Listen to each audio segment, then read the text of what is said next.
understand. I could have had class. I could have been a contender. Hulk, go smash. Mrs. Robinson, you're trying to seduce me. Here's Johnny. Hey, motherfucker. You never go ass to mouth. Now what is so damn funny? And here we go. We will not go quietly into the night. We will not vanish without a fight. The Force will be with you. Always. But the truth! You can't handle the truth! Showtime, everybody! Showtime! Welcome, everybody, to another edition of the For Real Movie Club. I am your host this month, Chris, the Dace Man Dace, and joining me this month here on the panel, Mr. Tony Mango. Woo! I need applause.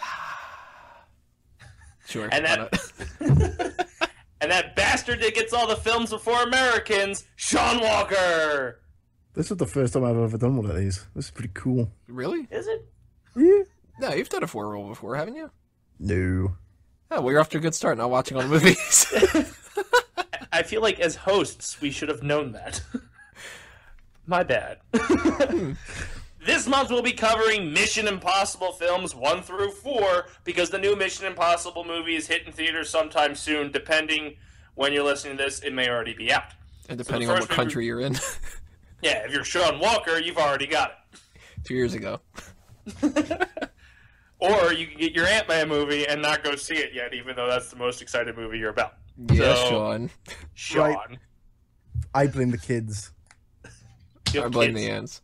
I don't have kids. No, my next door neighbors have kids, and they're fucking bitches. I hope they go missing. Well, there you have it. It's going to be Missing Impossible. We're going to use the word miss and go into Mission Impossible. The first film is a 1996 American action spy film directed by Brian De Palma. Produced by and starring Tom Cruise pre-Crazy Days. It's based on the television series of the same name. The plot follows Ethan Hunt, played by Cruise, and his missions to uncover the mole who has framed him for the murders of his entire IMF team. That being said, as a synopsis, Tony, what were your initial thoughts on Mission Impossible, the first one? So, this is my theory when it comes to Mission Impossible movies. Mission Impossible is sort of the alternative take to James Bond. I'm a huge James Bond fan, and I kind of look at it as like Marvel and DC. Like, you go into Marvel expecting comedy, but with darker kind of like origin stories and stuff. DC, you go with lighthearted origin stories, darker movies.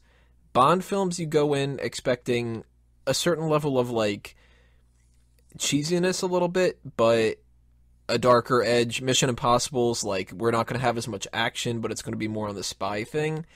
And I first saw Mission Impossible 2, I'll break that down a little bit later on, but that was my introduction to Mission Impossible. I never watched the series on TV because that was, too old for me.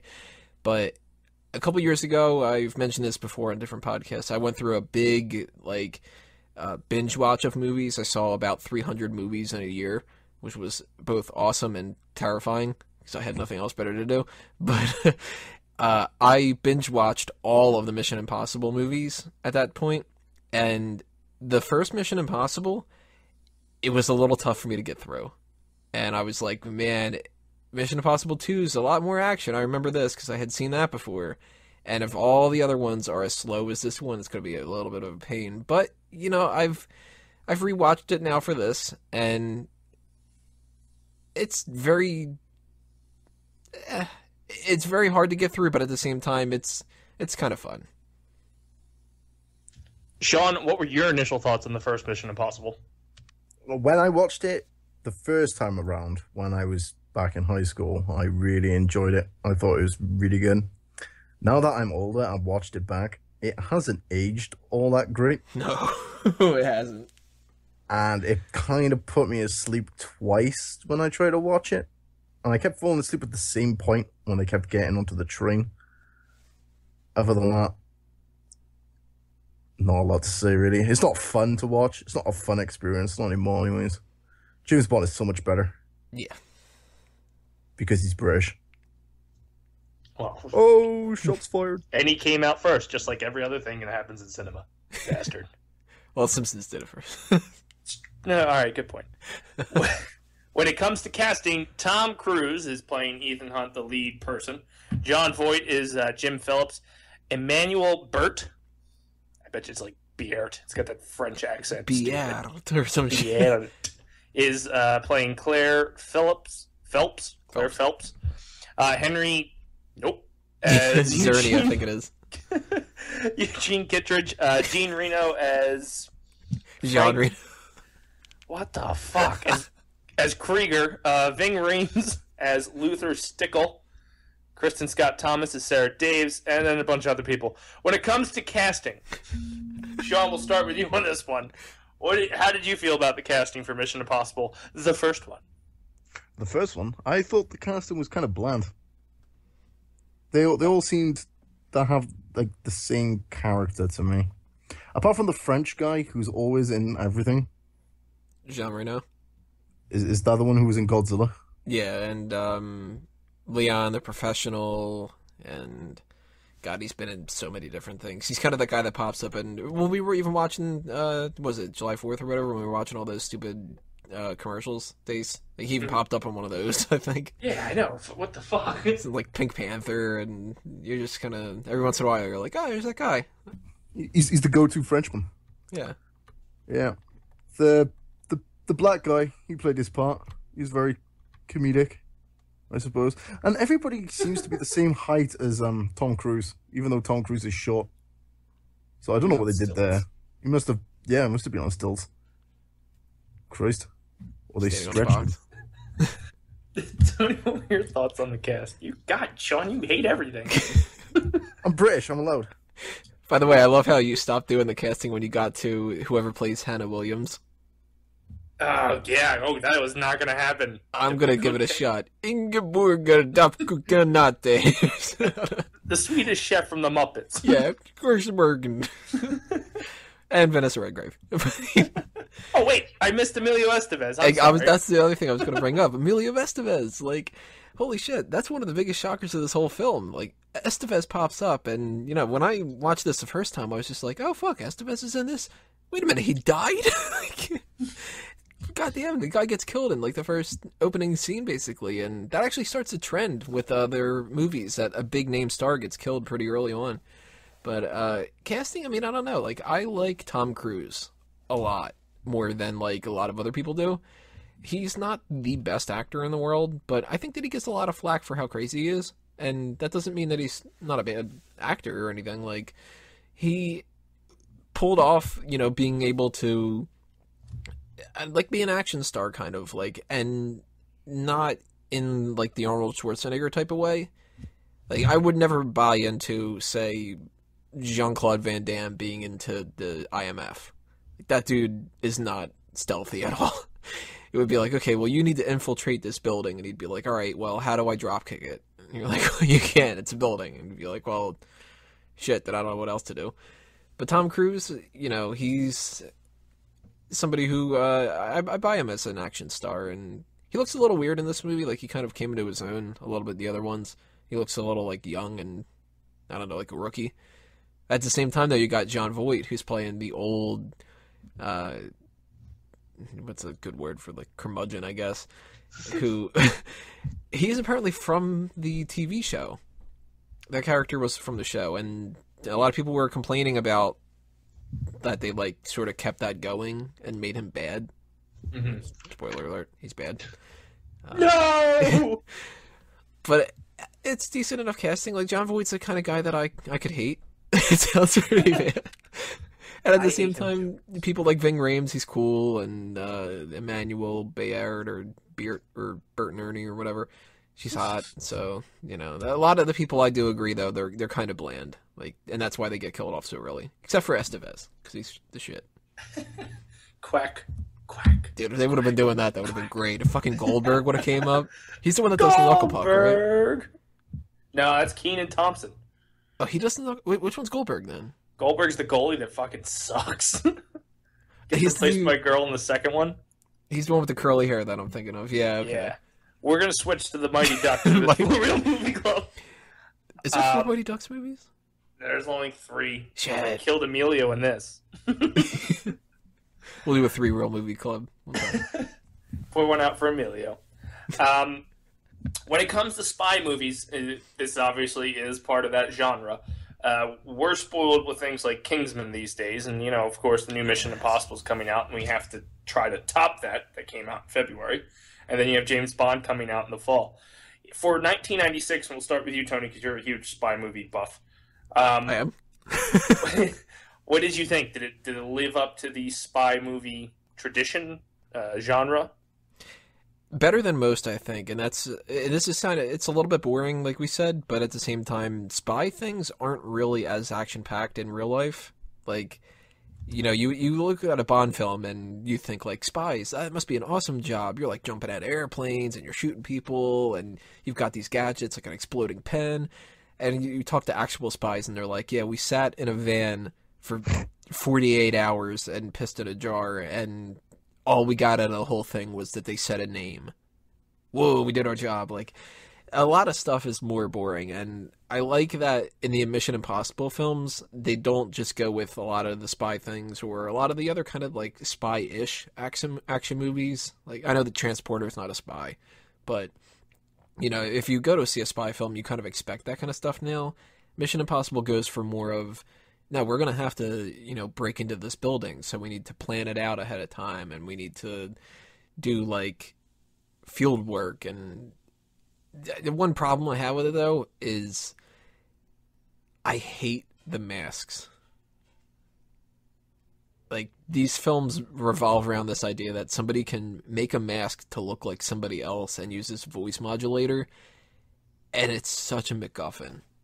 But actually, it's not a MacGuffin. I'm using the wrong term there. It's such a Deus Ex Machina, because every... I do MacGuffin. Well, the MacGuffin's what they're trying to get in films. Deus Ex Machina is just like, this will fix the problem. Like, because these movies, like, every single one of these movies, they have a part in it where it turns out, like, that's not the real one. He actually took the mask off and it was somebody else. And you're like, God damn it. Like, it pisses me off. But, it works well when it comes to the spy stuff. And I guess that's the more fantasy element of the spy stuff. If you're not going to have exploding pens, you'll have masks that people can't possibly make. Shaun, what were your thoughts on the whole movie fitting in with the spy genre? The gadgets or the McMuffin? The McMuffin. Because I really want this McMuffin. That's what the next movie's about. They're like, you need to infiltrate McDonald's. The only issue I had with this film when it comes to the gadgets is that the fact that the entire CIA spy list can fit on a floppy disk. Like, a floppy disk is what, like 32 megabytes, if that? Sure. Yeah. Or was it a bit less? I don't know, I can't remember. But fuck me, you can't hold a lot of information on that. One Word document and you're fucked. I've had Word documents that can't fit on there, so fine. Are you supposed to fit like 100 spy guys on a fucking floppy disk? Give me a break. Or a McMuffin recipe. And the VHS tape at the beginning of the film, where the dude puts it in the airplane. It's like, you guys have VHS players on airplanes. Yeah, we still have radio. Isn't it funny that they have, like, it starts smoking on the plane, and instead of being like, oh my god, this is, going to cause a fire, he lights a cigarette, and they're like, oh, okay, well, it's okay for you to smoke on the plane instead. Like, well, you're not allowed to smoke on the plane anymore, because, 9/11 happened. Mm-hmm. You're also not allowed to blow up tapes on a plane. To give you some facts about the first film, the screenplay was by David Cope, Robert Town, and these are names I could say, and it's based on Mission Impossible by Bruce Geller. The music was done by Danny Elfman, cinematography by Stephen H. Burham, edited by music. Yeah, huh. That's what it says. Distributed by Paramount Pictures, released May 22nd, 1996, with a runtime of 110 minutes. And its budget was $80 million, and the box office was $457.7 million. So that's your facts on the Mission Impossible first film. Now we're going to do high points, low points. We'll start with you, Tony, and a rating 1 to 10. 2 high points of this film. I gotta say, or Ving Rhames, because he's the man. And the best part of the whole thing is the vault scene. That tension is so great, and it's weird because like one of the other great parts about this is the theme itself, which is just awesome. One of the best theme songs that anything ever has. You know, you can't listen to the and not be like, oh, this is kind of cool. But what's great about the vault scene, there's no music whatsoever. It's just pure tension, and seeing like, you know, they're kind of like, well, the bead of sweat's gonna fall down and all that. Like, if they would have had some kind of weird music in the background, it really would have taken away from it. But you feel, you know, kind of trapped in that scene. That's cool. The low point, though, probably the opening scene, and it's not because Estevez dies, because that's cool, even though it's like, oh, damn it, I like Estevez. But, well, that's not technically the opening scene that he dies in. But opening scenes just kind of, I don't know, like they build this idea that like, well, we've got the person, and they go out of their way to like show that they're spies and stuff, but it's kind of hokey a little bit. I don't know, like it's not the thing that would sell me on there. I'm used to the Bond films having their pre-credit sequence and it being like this over-the-top action thing that's like super cool, and Bond gives some kind of a, you know, witty little phrase at the end, and then it cuts to some loud Shirley Bassey theme. You Goldfinger, this is a fucking movie you're gonna watch, and like, you know, but that wasn't the best thing. So you kind of have to suffer a little bit and then get into the meatier parts of the film. And what was your rating, 1 to 10? Oh, that I'm actually going to give probably every single one of these movies a 6 out of 10, because they're not great, but they're not bad at all. Like, they're ones that I could recommend to people, but they're not ones that I could just pop on at any time. All right, Shaun, what's your high point, low point, and a rating 1 to 10? The high point for me, I got 2. Again, the vault scene is really good. The way it's quiet and everything, the way it's set up. The other one for me is the dude who dies on the elevator shaft. In the elevator shaft, when the elevator just goes up and it crushes him to death. I thought it was pretty cool. Good old Estevez. That's Estevez? Yeah, it's Estevez. Oh, well, fuck me, that death is fucking incredible. He just looks at his own death. Ah, it's gonna hit me in the face. Ah, it Yep, hit me in the nothing I can face. do about it. Low points. There was way too much dialogue, and Ethan doesn't actually shoot anybody. That's true. He doesn't fire a gun at all. For a spy film, you would expect your main character to shoot someone. That's Scientology for you. Does it count that John Voight shoots himself? Yes. So, Shaun, what was your rating 1 to 10? Back in the day, I would have given it a high number, but as I've watched it recently and it's put me to sleep, I'm going to give it a 3. Whew. Damn. That's low, man. Well, yeah, anything that puts me to sleep is fucking terrible, you know? God. I want to be invested in these films, not bored to sleep. You're the guy that hated the Avengers, too. Just use that as your basing, people that are listening. We're going to roll into the next Mission Impossible film, Mission Impossible 2. There is no subtitle. So... That is the name of the movie. If you choose to accept, you could click to the next film. Otherwise, this will blow up in whatever time limit we have left. I'm lying. Just click the damn link. Go to the next film. Check us out on YouTube. So here we go. We're going to roll right into Mission Impossible 2.